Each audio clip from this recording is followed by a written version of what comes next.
The crystal perfume bottle slipped from Zara's trembling hands and exploded against the marble floor. The sharp crash sliced through the elegant silence I'm very of Royal disappointed, Crest Zara. luxury boutique. We expect precision Every head here, and turned. this shortage The is wealthy unacceptable. customers stopped I know. browsing. I The take sales full associates responsibility. froze. She Even looks the soft absolutely classical music pathetic. playing through the store I know, suddenly maybe seemed she'll finally distant. quit. Zara's heart dropped into her stomach. Oh my God, she whispered. I don't think she The belongs here. expensive perfume spread across the Welcome floor to Gray like and liquid Sons. gold. Is there something Before I can she could show bend you? down to clean it, a furious Here's voice some echoed water. through Are the you all boutique. right? Oh, You useless yes, girl. Thank you so Vivian much. Cole That is stormed toward very her in thoughtful of 6-inch you. heels, her face twisted with anger. Do you I'd know like how to much inspect that the bottle necklace. cost? Certainly, I'm sorry, madam. ma'am, Zara said quickly. My hand slipped. Zara, Your hand perhaps I slipped. should assist. Vivian laughed bitterly. That's your excuse. Several employees exchanged amused looks. One of them, Bianca, folded her arms. Maybe if she spent less time daydreaming and more time working, she wouldn't keep embarrassing herself. A few people laughed. Zara lowered her eyes. She was used to it. For nearly 2 years, she had worked at Royal Crest Boutique. For nearly 2 years, she had endured humiliation. She cleaned floors. She carried boxes. She served coffee. She handled everyone's dirty work. Meanwhile, other sales associates collected commissions from wealthy customers. Whenever Zara brought in a potential buyer, someone else would suddenly appear and take over. The commission would disappear, the praise would disappear, the opportunity would disappear. But Zara stayed because she needed the job. Her mother's medical bills weren't going to pay themselves. Her younger brother still needed school fees, and rent was due in 10 days. I'll clean it immediately, Zara said quietly. Better, Vivian snapped. As Zara knelt to clean the shattered glass, Bianca leaned toward another employee. Honestly, don't know why Vivian hasn't fired her already. Because she's useful, the other woman whispered. Useful? Who else is going to clean our messes? Both women laughed. Zara heard every word. She pretended she didn't, because responding only made things worse. An hour later, the boutique returned to its usual rhythm. Luxury watches sparkled beneath bright lights. Diamond necklaces glittered behind glass displays. Rich customers walked through the store discussing vacations, investments, and designer fashion. Zara stood quietly near the entrance. Then the automatic doors opened. An elderly woman slowly stepped inside. She wore a faded dress, simple sandals, a worn handbag. Her silver hair was tucked beneath a scarf. The moment she entered, several customers frowned. Bianca rolled her eyes. Oh, wonderful. The elderly woman glanced around uncertainly. She looked overwhelmed.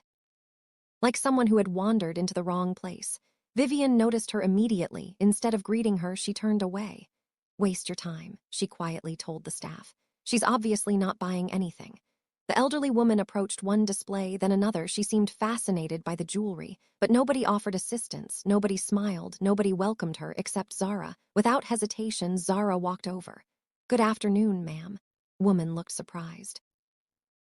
I help you with anything. The woman smiled gently. Thank you, dear. Her voice carried warmth, real warmth, the kind Zara hadn't felt all day. You seem tired, Zara said. Would you like some water? The woman's eyes widened. You would do that for me? Of course. A few minutes later they sat together. The elderly woman drank water while Zara listened patiently. Across the room, the staff watched and judged. Bianca laughed quietly. Look at her. What now? She's babysitting customers. Employees chuckled. But Zara ignored them. The elderly woman suddenly pointed toward a luxurious jewelry collection displayed in the center of the showroom. The collection was legendary, a masterpiece of diamonds and rare gemstones, worth more than 100 million naira. Can you show me that set? The woman asked. Zara blinked. That one? Yes, of course. She unlocked the display, carefully lifting the jewelry set. The diamonds reflected dazzling light across the room. The elderly woman admired every piece. This is beautiful. Really is. I think I would like to buy it. Zara froze. Buy it? Yes. Nearby employees immediately stopped what they were doing. Even Vivian looked over. The woman smiled. Take the entire collection. Shock swept through the boutique. A 100 million naira sale, the largest sale of the month, maybe even the year. Vivian rushed over instantly, suddenly smiling, suddenly friendly. My goodness, she exclaimed. Welcome, ma'am, Zara almost laughed. 5 minutes ago, Vivian wanted nothing to do with her. Now she sounded like the woman's best friend. The elderly woman remained calm. I was speaking with Zara. Of course, Vivian replied. But perhaps I can assist with the payment process. Woman glanced at Zara. No, I'd prefer Zara. Vivian's smile twitched. Bianca looked annoyed. The elderly woman continued examining the jewelry, then her expression changed. Oh dear. Everyone leaned forward. I seem to have forgotten something. Vivian forced a laugh. What is it, ma'am? My money. Silence, the woman nodded. It's with my grandson. Nobody spoke. For 3 seconds, the entire store froze. Then Bianca burst into laughter. Another employee joined her, then another. Soon several people were laughing openly. Vivian's face darkened. Excuse me? My grandson handles my finances. Woman smiled apologetically. He isn't here at the moment. Laughter intensified. Customers turned to watch. Some shook their heads. Vivian looked humiliated. Are you telling me, she said coldly, that you cannot pay for this jewelry? Not right now. Boutique erupted with whispers. Bianca folded her arms. I knew it. Vivian's face burned with anger. She turned toward Zara. You did this. What? You wasted our time. Ma'am, I didn't know. Enough. The elderly woman stood. There's no need to speak to her that way. Vivian ignored her. You have embarrassed this store. I was only helping. Helping? Vivian shouted. Helping what? A woman who clearly came here to waste everyone's time. The elderly woman's expression hardened. Young lady. Vivian turned. Kindness costs nothing. Guards immediately approached. Zara stared in disbelief. Ma'am, please, you're fired. The words hit her like a slap. Her breathing stopped. What? You're fired. The entire boutique fell silent. Vivian pointed toward the exit. Leave immediately. Zara felt tears burning her eyes. Please. I need this job. That sounds like your problem. The elderly woman stepped forward. This girl did nothing wrong. Them both out. The guards approached. One customer looked uncomfortable. Another looked away. Nobody intervened. Nobody defended Zara. After everything she had done for that store, after all the sacrifices, this was how it ended. As she walked toward the door, the elderly woman touched her arm. Don't cry, child. Zara forced a weak smile. Be okay. But she wasn't sure she believed it. Outside the boutique, rain had begun falling. The elderly woman stood beside her. I'm sorry. You don't need to apologize. Because of me, you lost your job. Zara shook her head. No, she looked back through the glass doors. Lost it because some people only see value in money. The elderly woman's eyes softened. What's your name? Zara. I'm Alina. It's nice to meet you. Alina smiled. Pleasure is mine.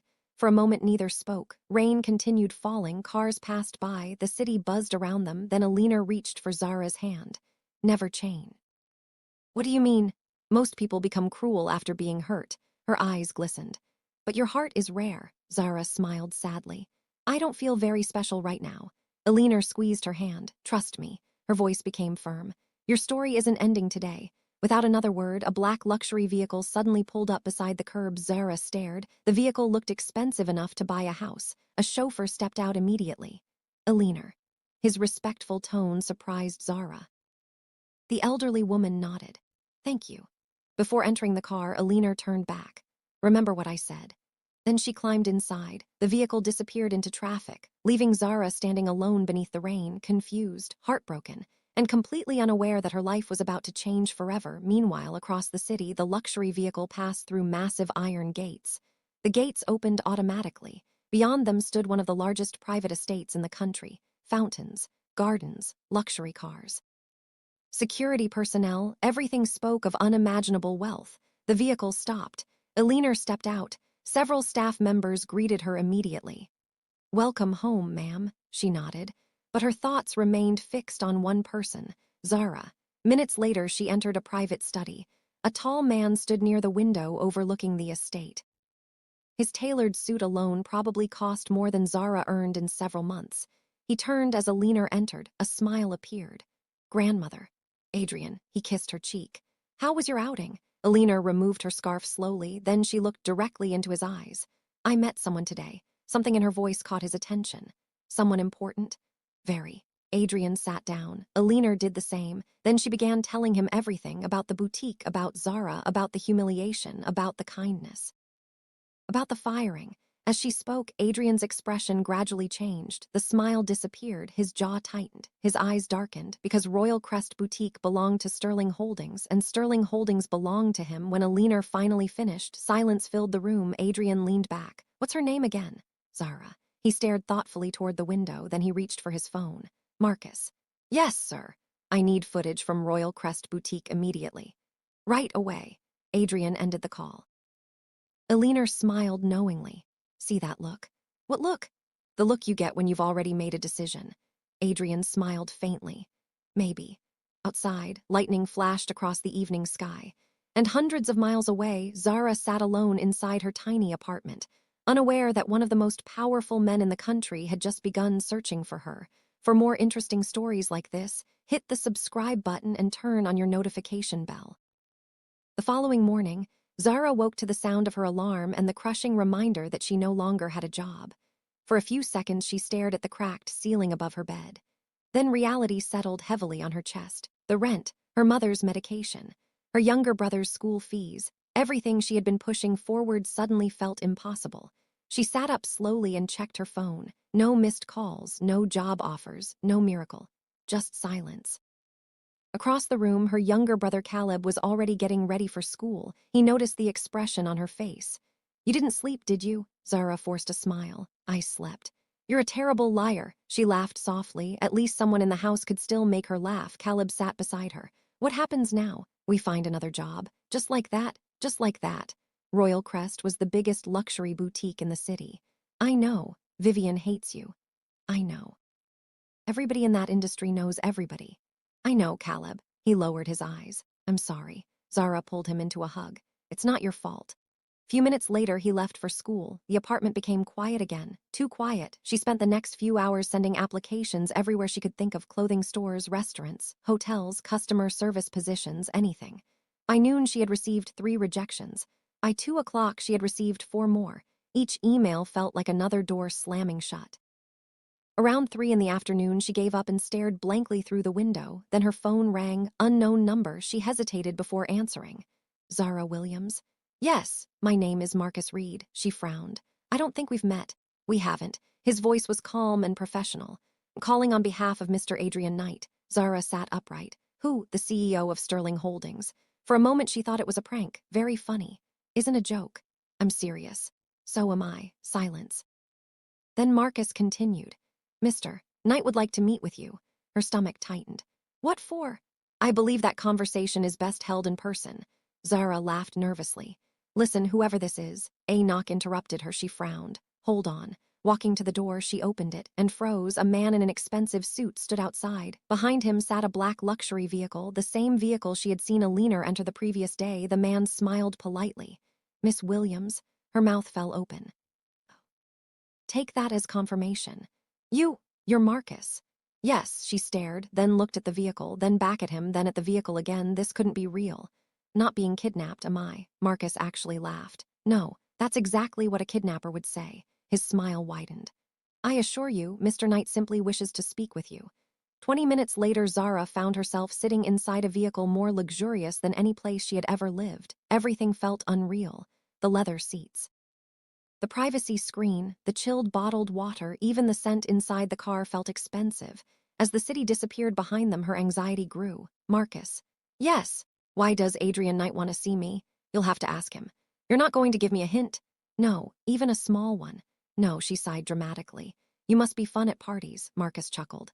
"That's what everyone says." 40 minutes later, the vehicle approached enormous gates. The gates slowly opened. Zara's eyes widened.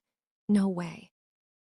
Estates stretched as far as she could see. Perfect gardens, massive fountains, luxury vehicles, security checkpoints. Everything looked like something from a movie. Her heart pounded. "People actually live here," Marcus smiled. "Do." When the vehicle stopped, Zara stepped out carefully. For several seconds, she simply stared. She had never seen wealth like this before, not even close. The front doors opened, and standing there was Alina. The elderly woman smiled warmly. "My dear." Zara immediately relaxed. "Alina." Alina opened her arms. Zara hugged her. For the first time since losing her job, she felt genuinely happy. "You came." "I didn't know how to say no." Alina laughed. "Good." Then she gently took Zara's hand. "Come inside." Interior was somehow even more impressive. Crystal chandeliers, marble staircases, artwork worth fortunes, everything radiated elegance. Zara felt afraid to touch anything. "What if I break something?" Alina laughed. "Then we'll survive." They entered a private lounge. A man stood near the fireplace, tall, confident, sharp jawline, perfectly tailored suit, the kind of man who looked like he belonged on magazine covers. He turned, their eyes met. For a second, neither spoke, then he smiled. "You must be Zara," she swallowed. "And you're Adrian Knight. The one and only." His voice was warm, nothing like the cold billionaire she had imagined. Adrian extended his hand. "It's nice to finally meet you." Finally, the word caught her attention. Finally. He smiled. My grandmother has been talking about you nonstop. Alina looked unapologetic, because she's wonderful. Zara felt her cheeks warm. Adrian gestured toward a chair. Sit, she did, nervously. Adrian sat across from her. For a moment he simply studied her, not in an uncomfortable way, more like he was trying to understand something. Finally he spoke. Why did you help my grandmother? Zara blinked. The boutique. Because she needed help. That's all, she frowned. What other reason would there be? Adrian exchanged a glance with Alina, then he smiled. You'd be surprised. Don't understand. My grandmother intentionally visits places dressed simply. Zara looked at Alina. Alina looked completely unashamed. You test people? Sometimes, Zara laughed. That's sneaky. It works, Adrian nodded. Most people ignore her. Smiles slowly disappeared from his face. Some are rude. I saw that. You treated her kindly, Zara shrugged. She was a human being. Simple. Direct, honest, Adrian found himself smiling again. For some reason, every answer she gave sounded genuine. No performance, no manipulation, just honesty, something increasingly rare in his world. An hour later, they were still talking about family, life, work, dreams. At one point, Adrian asked, what would you do if money wasn't a problem? The question surprised her. She thought carefully. I'd open a training center. Training center for young women. Adrian leaned forward. Tell me more. A lot of girls never get opportunities. Her voice grew passionate. They work hard, but nobody gives them a chance. Alina smiled quietly. She already knew where this conversation was heading. Adrian listened carefully. The more Zara spoke, the more impressed he became. Most people he met wanted money, status, luxury, power. Zara talked about helping others. Hours passed. Eventually, Adrian stood. Have something for you. No, he laughed. What? I know that sentence. You do? It usually costs money. Adrian chuckled. Come with me. She followed. Minutes later, they entered a private garage, and Zara nearly stopped breathing. Luxury vehicles filled the space, cars she had only seen online, cars worth more than entire neighborhoods. Adrian pointed toward a sleek black sedan. It's yours. Her jaw dropped. What? It's yours. He blinked. No, no. Adrian looked genuinely confused. No, Zara folded her arms. You can't just give people cars. Actually, I can. Not. Because that's ridiculous. Alina burst into laughter. Adrian stared at Zara, then started laughing too. Most people would have accepted immediately. Some would have cried. Others would have begged for more, but Zara, she was arguing with him. Appreciate the gesture, she said, truly. I didn't help Alina for rewards. Laughter slowly faded. Adrian's expression softened. You really mean that? Of course. Something shifted inside him, something he couldn't fully explain. Because for the first time in a very long time, he believed someone wasn't interested in what he owned. They were interested in who he was. Later that evening, Alina approached Zara privately. Would you consider staying here for a while? Zara nearly dropped her teacup. Until you get back on your feet. I couldn't. You could. No, you could. Alina, my dear. Zara laughed helplessly. The elderly woman was impossible. Just think about it. Several hours later, after much persuasion, Zara reluctantly agreed, only temporarily. At least that was what she told herself. That night, as she settled into a guest suite larger than her entire apartment, she stood by the window looking at the city lights. Nothing about her life made sense anymore. 24 hours ago, she had been unemployed and humiliated. Now she was staying in a billionaire's estate. Meanwhile, in another part of the city, someone else was receiving unexpected news. Natasha Reed slammed a folder onto her desk. What do you mean she's staying at the estate? The employee across from her looked nervous. That's what I heard. Natasha's face darkened. For years she had worked beside Adrian. For years she had believed she would eventually become Mrs. Adrian Knight. She had the education, the status, the beauty, the connections, everything fit perfectly. And now some former sales assistant had appeared out of nowhere. No, Natasha's voice became icy. No, absolutely not. Employee wisely remained silent. Natasha stared out the window, her jaw clenched. Something dangerous flashed through her eyes. Find out everything about her. Everything. Everything. As the employee hurried away, Natasha slowly smiled. It wasn't a pleasant smile, not even close, because in her mind, Zara wasn't simply a guest, she was a threat. And Natasha had spent her entire life eliminating threats. Miles away, completely unaware of the storm forming around her, Zara climbed into bed. For the first time in weeks, she felt hopeful, safe, optimistic. But destiny had only begun moving the pieces into place. And soon, jealousy, power, and deception would collide in ways none of them expected. For more interesting stories like this, hit the subscribe button and turn on your notification bell. The next morning, Zara walked into the dining room expecting a quiet breakfast. Instead, she found Natasha Reed waiting. The elegant executive sat at the far end of the table, dressed in a tailored cream-colored suit, her posture perfect and her smile carefully controlled. The moment their eyes met, Zara felt the temperature in the room drop. "So," Natasha said smoothly, "you're the famous Zara." Zara offered a polite smile. "And you're Natasha. Heard a lot about you." Something about the way she said it made Zara uneasy. "Hopefully good things." Natasha laughed softly. "That depends on who you ask." Before Zara could respond, Adrian entered. His expression changed immediately when he saw them together. "Good morning." "Adrian," Natasha said warmly. "Natasha." Contrast in his tone was impossible to miss. Polite, professional, nothing more. Natasha noticed it too, her smile tightened. As breakfast continued, Natasha watched every interaction between Adrian and Zara, every smile, every laugh, every casual conversation. The more she watched, the angrier she became. After breakfast, she cornered Adrian in his office. "What exactly is happening here?" Adrian looked up from his laptop. "What do you mean?" "You brought a stranger into your grandmother's home." "She's not a stranger." She is." Adrian leaned back. "Don't have time for this." "You don't have time," her voice sharpened. "Spent years helping build your company." "I appreciate that." "Do you?" She stepped closer. "Because it doesn't feel like it." Adrian sighed. "Natasha." She folded her arms. "I want an answer." An uncomfortable silence filled the room, then Adrian spoke. The words landed like a hammer. "My colleague." Natasha froze. "And my friend." Her stomach dropped. "Friend?" "Yes." The single word shattered years of assumptions, years of expectations, years of fantasies. For the first time, Natasha realized something terrible. The future she had imagined never existed. Not for Adrian, only for her. Meanwhile, Zara was beginning to settle into life at the estate. She spent time with Alina. She read in the gardens. She attended charity events. And despite herself, she found herself looking forward to Adrian's company. One afternoon, they sat beside the estate fountain. "I still don't understand something," Zara admitted. "What? Why are you being so kind to me?" Adrian smiled. "Why were you kind to my grandmother?" She laughed. "That's not an answer. It's the same answer."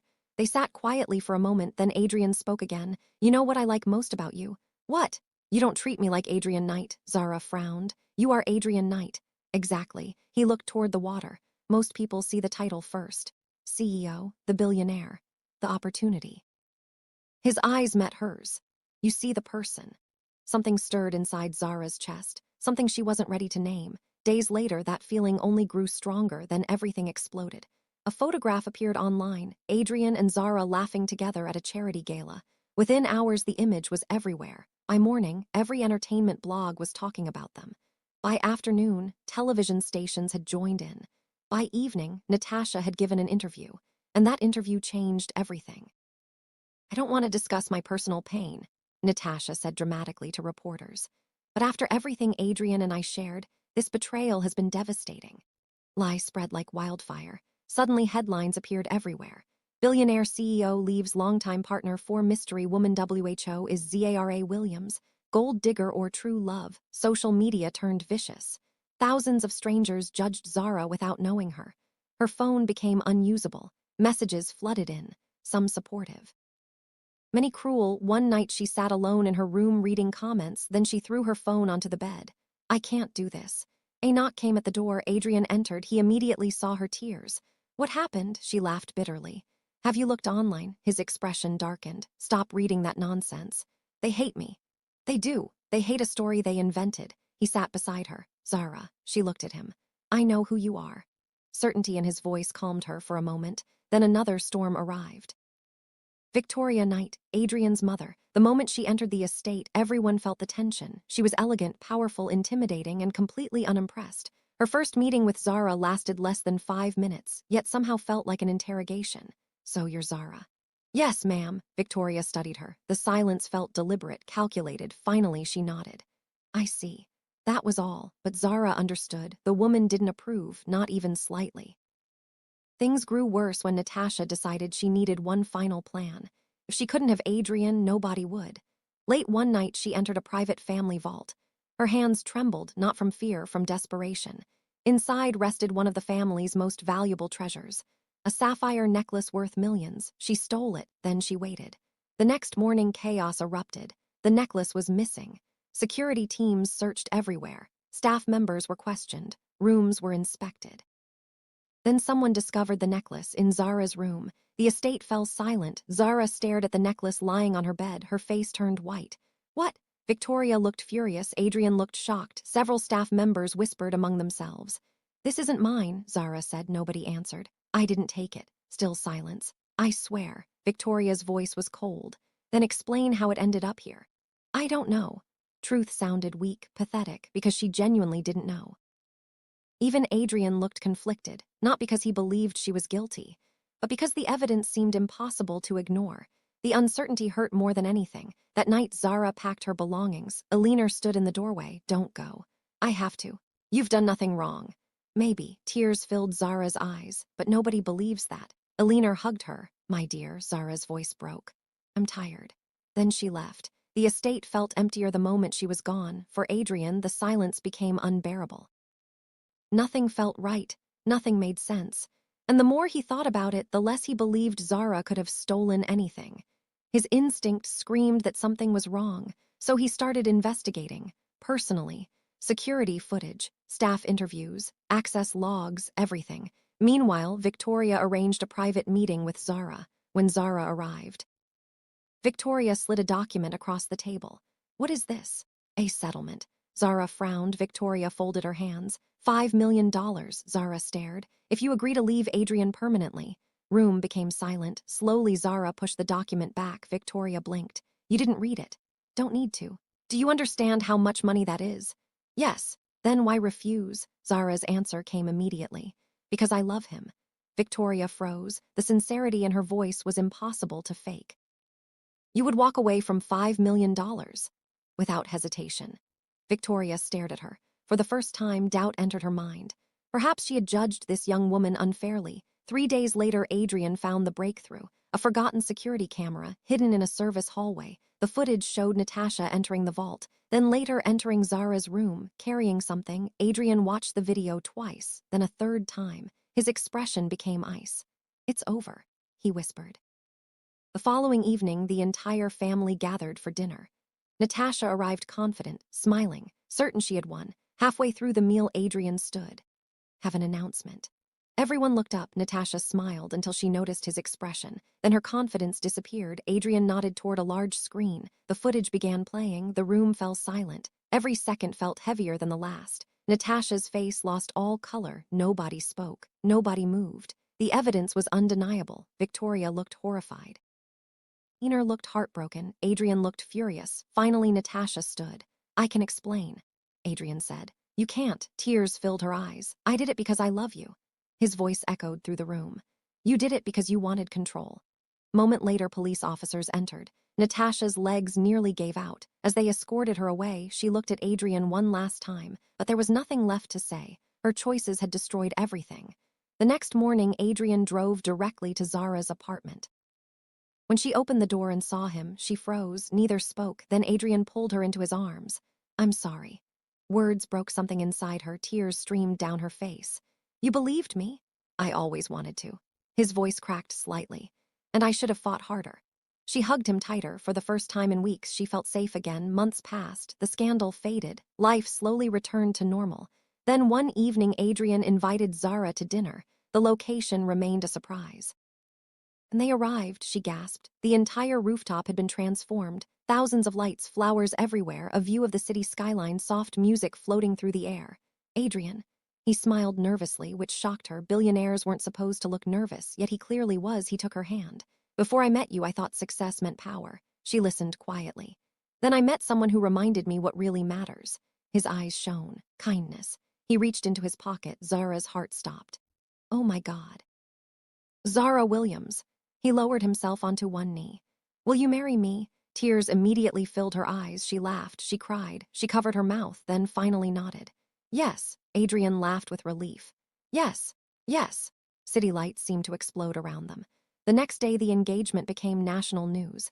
This time, the headlines were different. Kind sales assistant to marry billionaire CEO, a love story that captured the nation. Even Victoria publicly expressed support. And for the first time, Zara truly felt accepted. A few weeks later, Adrian took her somewhere unexpected, Royal Crest Luxury Boutique, the place where everything began. The moment Vivian saw them enter, her confidence vanished, especially when she noticed Adrian, the owner, the CEO, the man she had never met. Adrian didn't waste time. I reviewed your employment history. Vivian swallowed. Reviewed staff complaints. Her face turned pale. Sir, please. I reviewed security footage. The entire store watched, then Adrian delivered the verdict. Terminated, effective immediately. Silence, absolute silence. The same employees who once laughed at Zara now stared in shock. Vivian looked ready to collapse. As security escorted her away, Zara felt something unexpected, not revenge, peace. She no longer needed justice, because she had already won. Months later, the wedding took place. It was breathtaking. Flowers lined the cathedral. Guests arrived from around the world. The media called it the wedding of the year. But the most meaningful moment came when a leaner approached Zara before the ceremony. In her hands rested a small velvet box. Inside was a sapphire brooch passed down through generations. It's time, a leaner said softly. Zara's eyes filled with tears. You want me to have it? You are family. After the wedding, Zara and Adrian began building the future they had dreamed about. Together, they launched the Bright Hearts Foundation. Hundreds of struggling young women received scholarships, training, and opportunities. The work changed lives. Then one final surprise arrived. Adrian handed Zara a folder. She opened it, her eyes widened. What is this? The deed. To what? He smiled. Royal Crest Boutique. Zara looked stunned. You bought it for me? No, he shook his head. I gave it to the person who deserves it. Years later, customers would enter that boutique and notice something unusual. Every visitor was treated with respect. Every employee was valued. Every customer was welcomed, no matter how they looked, no matter how much money they had. And whenever someone asked why the store operated differently, Zara would simply smile, because she remembered. She remembered the humiliation, the rejection, the kindness that changed everything. And she never forgot the lesson that transformed her life. Kindness costs nothing, but sometimes it can change everything. If you enjoyed this story, don't forget to like, share, and for more interesting stories like this, hit the subscribe button and turn on your notification bell.